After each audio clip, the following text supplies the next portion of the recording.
And now, here is your host, John O'Donnell. And welcome back to Cinderblock Sports. I'm your host, John O'Donnell, here with Aaron, the voice K-Back, and intern Joe, who is out looking for Giannis Antetokounmpo's jump shot. He'll be back later. Is he going to be back at all? We don't know. We'll have to wait and see. If he's looking for Giannis's jump shot? Could take a while. Yeah, he'd have better luck finding Nemo. Poor Nemo. Or Dory. Disney, we're here to promote your products, pay us. So, one thing about my last comment about Michael Jordan and Kawhi Leonard. Everybody, calm down. I am not saying that Kawhi Leonard is Michael Jordan, but think about this. He's taking everybody, including mine, poster child for the next great superstar, Giannis Antetokounmpo, and making him look somewhat human. And if he overcomes the Bucks, and Kawhi Leonard is the superstar on that team. There's some good players on that team. He's the man. If he overcomes the Bucks, that's one thing. He's still going to have to do what I think is the unthinkable, and that is overcome the Warriors. And we talked about last week, if Antetokounmpo were to lead the Bucks over the Warriors, there'd be this discussion about him approaching LeBron status, greatness status, because of what he's working with. The same applies to Kawhi. If somehow he's able to dominate that series and overtake the Warriors, you have to start to consider him as one of the all-time greats. I do think he resembles Jordan physically. I think his game resembles Michael's as well. He's obviously not the same level of player as Michael Jordan, but he's as close as we've probably seen since Kobe Bryant. And I love his killer attitude, and I think he's got greatness written all over him. So we were talking on the break, and Aaron made a great point. The NBA playoffs are not the only thing going on. The NHL Stanley Cup is going on, and this kind of dovetails into what I want to talk about later. There's no real storyline to draw in the casual fan. And I think hockey fans are the most passionate around. Diehard hockey fans are among the best fans you'll ever find. So the Boston Bruins in the Stanley Cup again, playing the St. Louis Blues, who are in the Stanley Cup for the first time in like 300 years. Aaron, there's no way that St. Louis wins this series, right? No.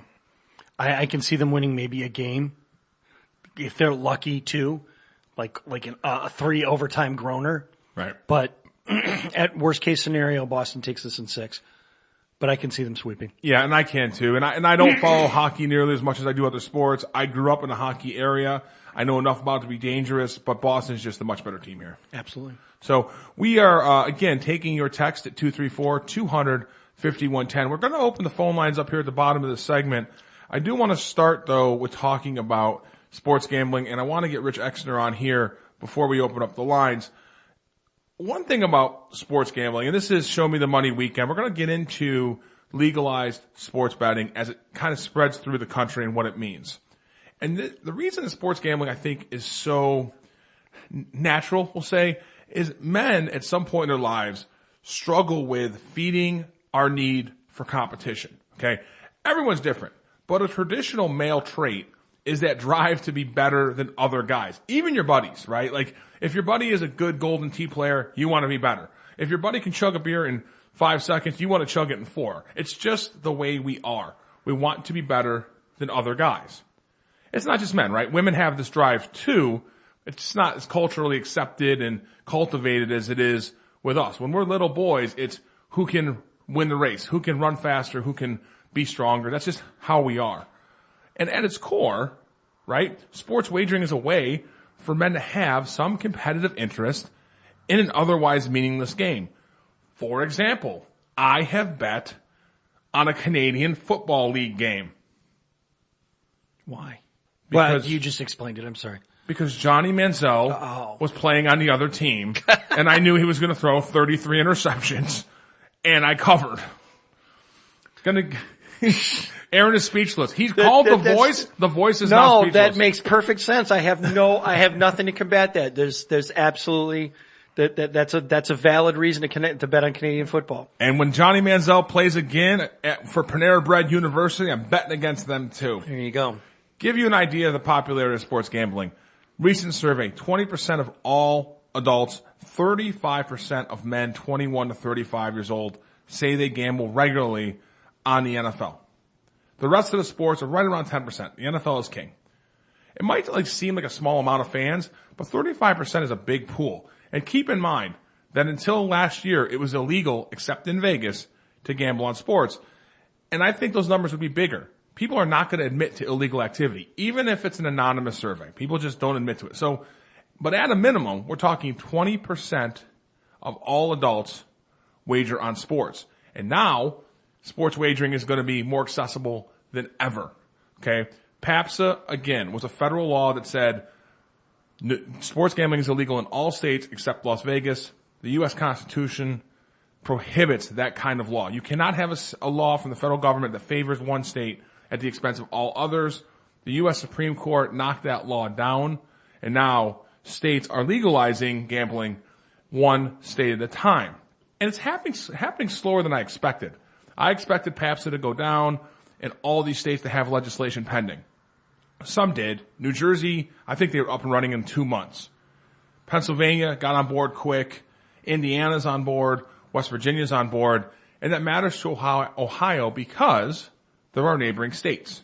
So now Ohio residents, if they want to wager on sports and you're in a border city, go across to Pennsylvania, go across to West Virginia. And who's losing revenue? The state of Ohio. The state of Ohio can't afford to lose revenue. As a result, Ohio, while we are very slow to adopt gambling here, we are on our way to legalize sports gambling. And why is Ohio slow? Well, Ohio is one of those weird states that has a constitutional amendment related to gambling. It has to do with the lottery. And what the Constitution says in Ohio is the Lottery Commission is in charge of all games of chance. That's why you'll notice that even in the racinos, there's no games of skill because you can't have blackjack, you can't have poker because the player can have no impact on the result. And that is a very big deal when you're trying to write legislation about sports gambling. Is sports gambling a game of skill or chance?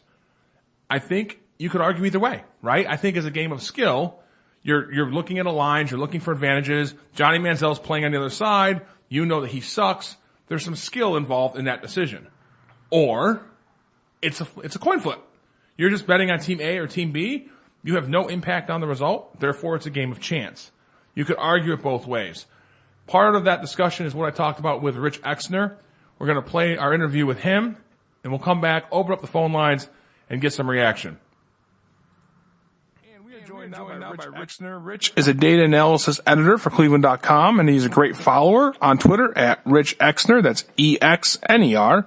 Rich has been following the Ohio legislature's proposals for legalized gambling in Ohio, and he joins the show to offer his thoughts on where we are, where we're heading, and what sports gambling may mean to the state of Ohio. Rich, thank you for joining the show. How are you today? Good. Thanks for having me. Absolutely. Hey, Rich, just to start out, can you just give us a 10,000-foot view on where we are on the proposals by the Ohio legislature and maybe one or two key differences in the bills? Where we're at is there's proposals there. I think most people watching it know something's going to happen. Sports gambling will become legal in Ohio.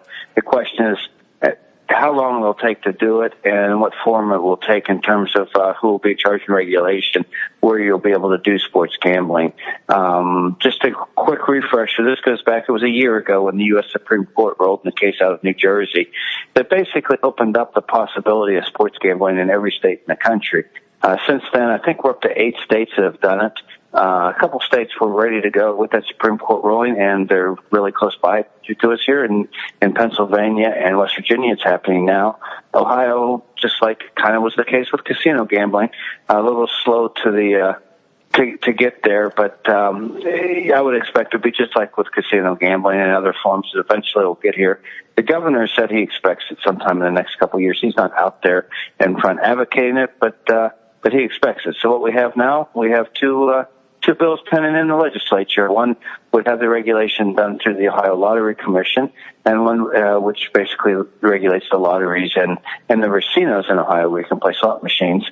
And the other one would be regulated through the Ohio Casino Control Commission, which regulates Ohio's 4 casinos. Bottom line for the bettors, though, both of them at the end of the day would be geared to allowing people to bet both in the casinos and the racinos, as well as with their mobile devices, as long as they're somewhere in Ohio. Got you. And so the major difference is who's going to control it. And that sounds maybe like a small thing, but could you give me some of your and maybe not yours, but what people are saying, are the pros and the cons of first, let's start with the Casino Control Commission. What are the proponents of that bill saying are the benefits for that commission having control? Well, the Casino Control Commission was created with the origination of casinos in Ohio. So the people who believe that that's the right place to regulate it and make the statement that they're used to regulating this industry. Because these are the big casino operators are going to be the ones most likely to be out in the lead on this type of stuff, and that they know how to regulate the industry. That's what they're set up to do, and that the lottery was set up to sell lottery tickets, and selling lottery tickets is a lot different than trying to determine betting lines and making sure that nobody's maybe skewing the games, or doing something, maybe they shouldn't be doing, about that. It's a whole different thing. The advocates to do it through the lottery, claim that's the most logical way to do it, and that the lottery's been around and experienced. What's kind of interesting, if you go down the lottery path, is it will be a jump into something totally different for the lottery, which, we usually think of the lottery as selling Powerball tickets or maybe scratch-offs. They were set up to regulate games of chance in Ohio, and it's always been games of chance, whether it's a lottery ticket, and even the slot machines that are at the racinos that are under lottery control. Those slot machines don't give the player an ability to make a change. Like, there are no poker slot machines at a racino in Ohio. There are no blackjack slot machines where players have to make choices. So if they do make this leap to go to lottery, it will be a little bit different, as they would be heading into regulating games of skill, kind of like horse racing or something like that.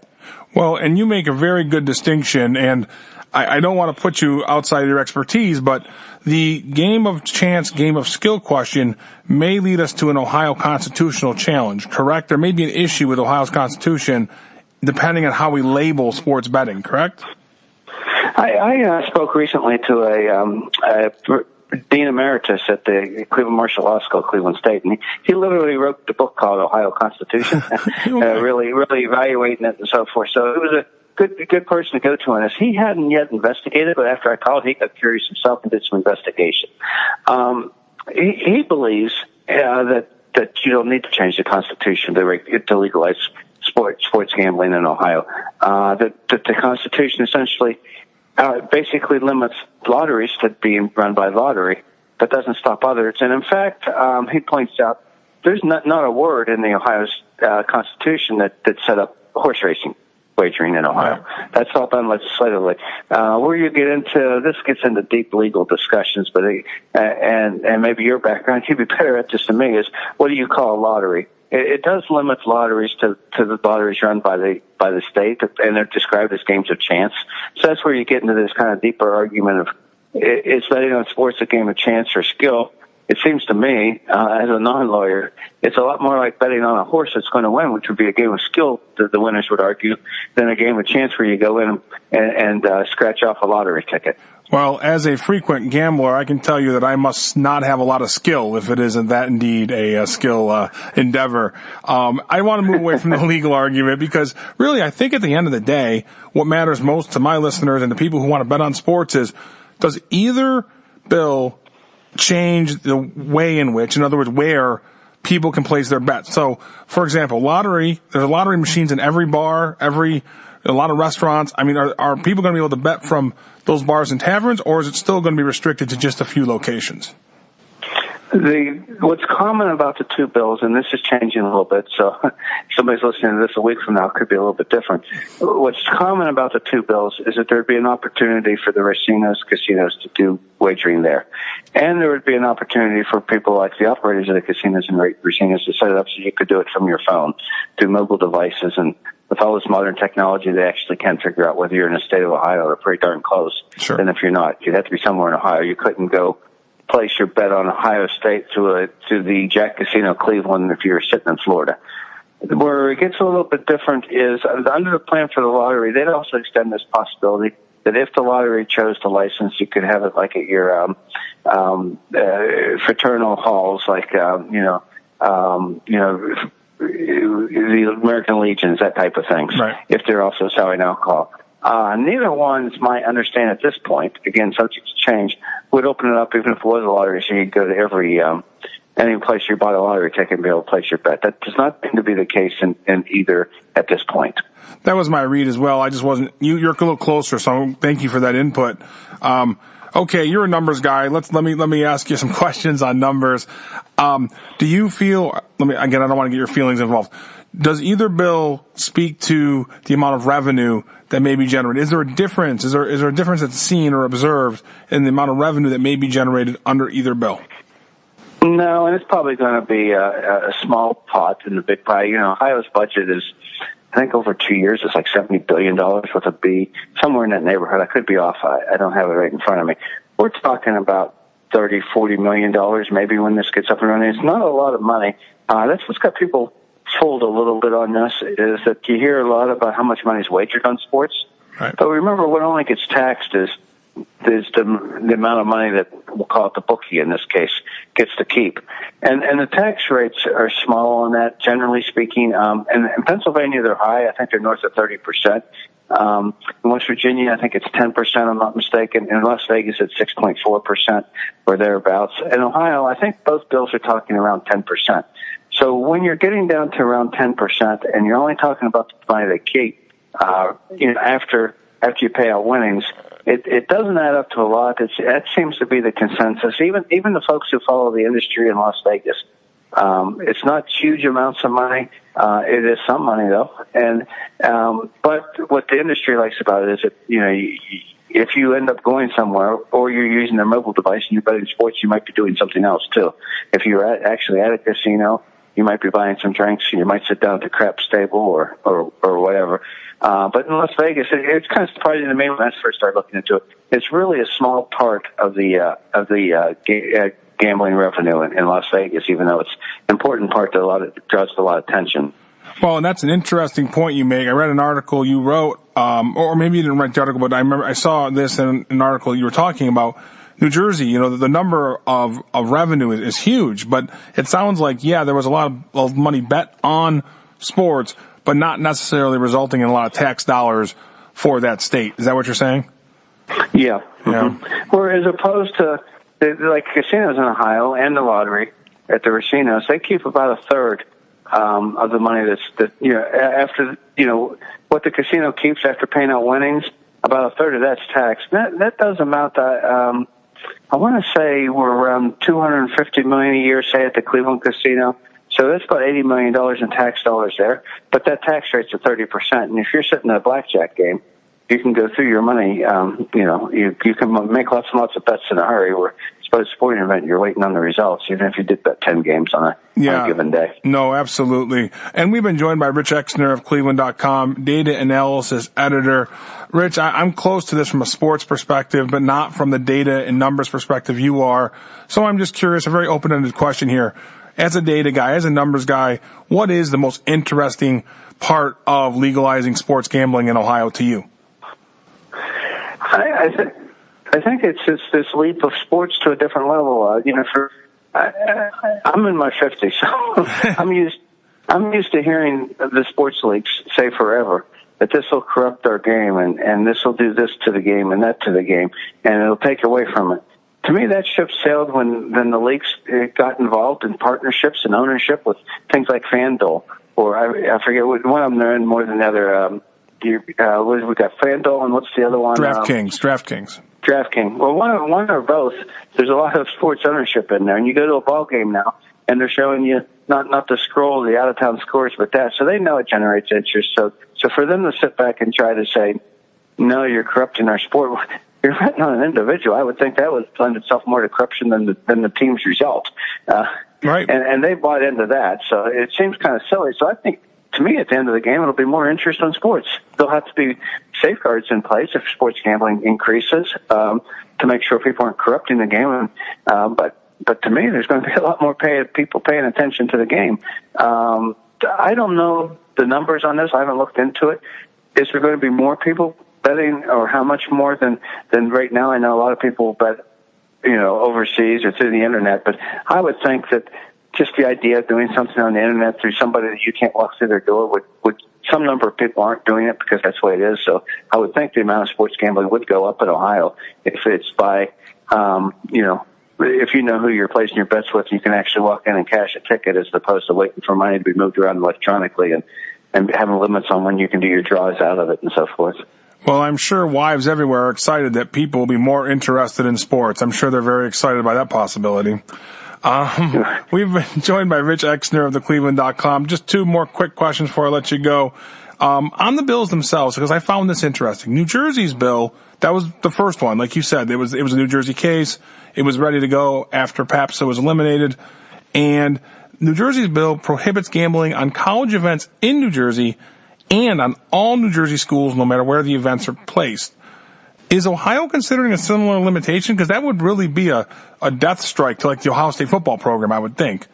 Are there similar limitations? It's not, to my knowledge, that's not in either bill now, but I would actually expect it.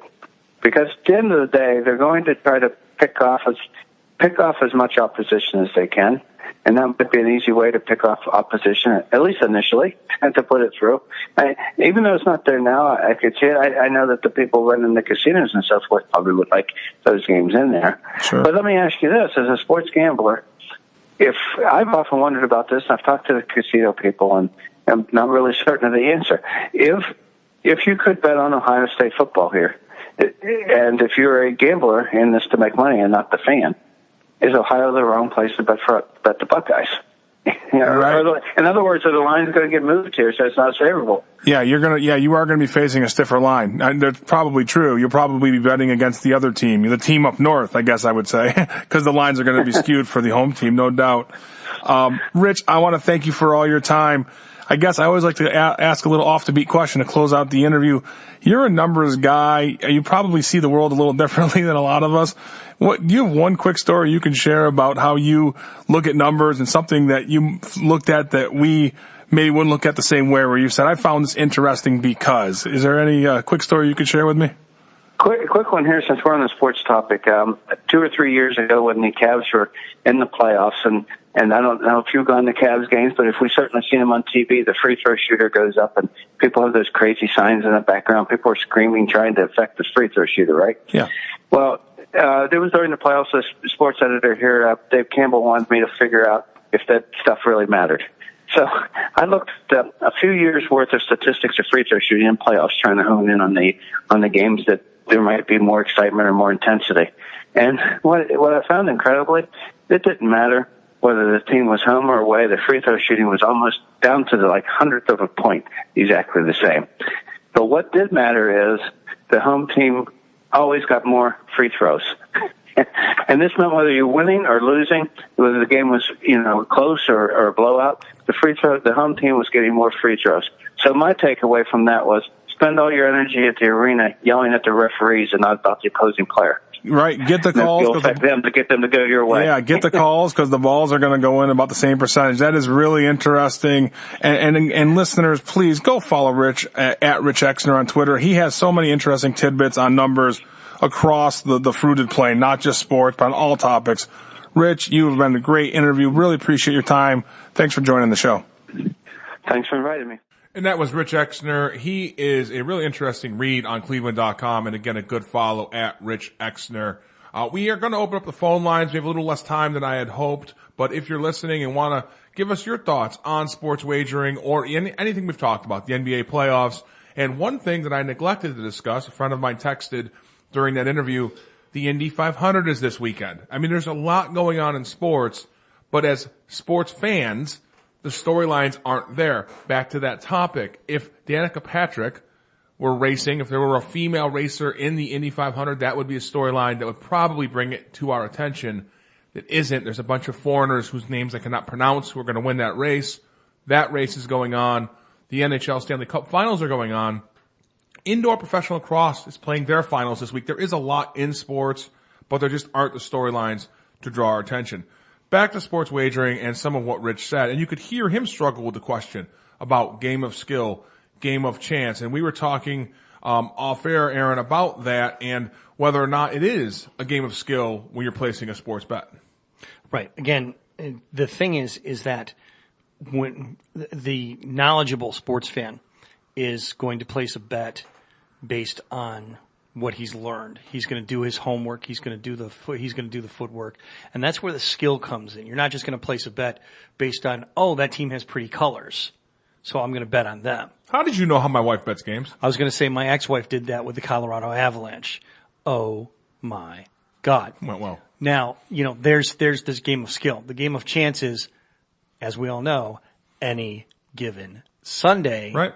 The team that you thought you did all the math on, and you said, look, I've done the math. I've looked at all the numbers.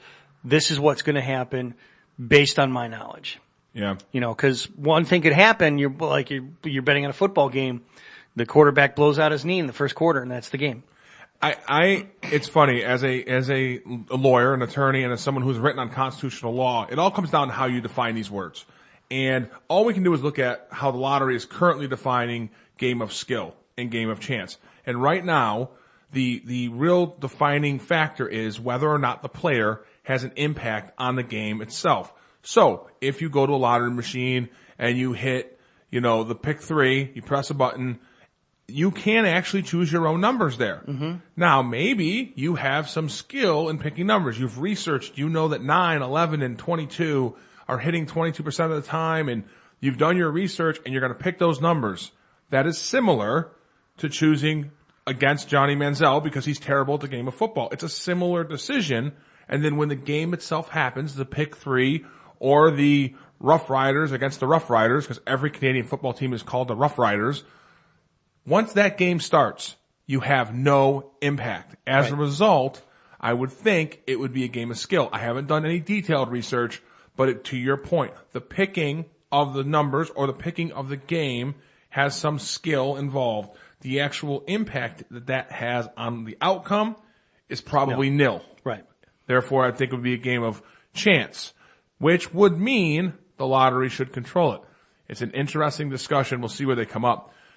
Another thing that really interests me about Rich's thoughts on this issue is there's two. One, the betting on in-state teams. I thought it was very interesting when New Jersey's bill came out. The thing that stuck out to me is you cannot bet on any New Jersey college teams. And the reason is obvious. You don't want the public commission, who also has some funding for public schools or colleges in New Jersey, to have that risk of corruption, that risk of impropriety.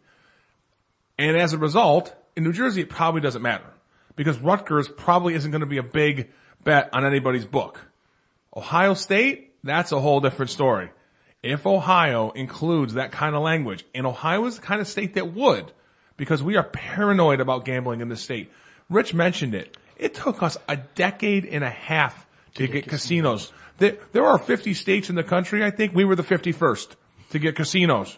And while my understanding is there'd be no math on this program, I know that sucks. Guam had casinos before we did. Yes, I think they did. And what really bothers me is we lost a lot of revenue, and we've still done it wrong. Quite frankly, we in Ohio, we changed the Constitution to allow 4 cities to have these casinos, and we did it wrong. Competition breeds success. Mm-hmm. This should have been open statewide, so we could have had a casino in Akron, a casino in Youngstown, a casino in Talmadge. If the voters would approve it and you could generate the revenue, it'd be closer to me to place my bets when this becomes legal, which is really the reason here. But quite frankly, that's what capitalism is. And if you've ever been to the Jack Casino, it's not very good. And it doesn't have to be because there's no competition within a couple hours.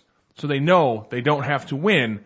They just have to exist. And that's not the way to have good businesses in your state. Finally, I'm also interested in the fact that it's going to be limited in terms of physical locations.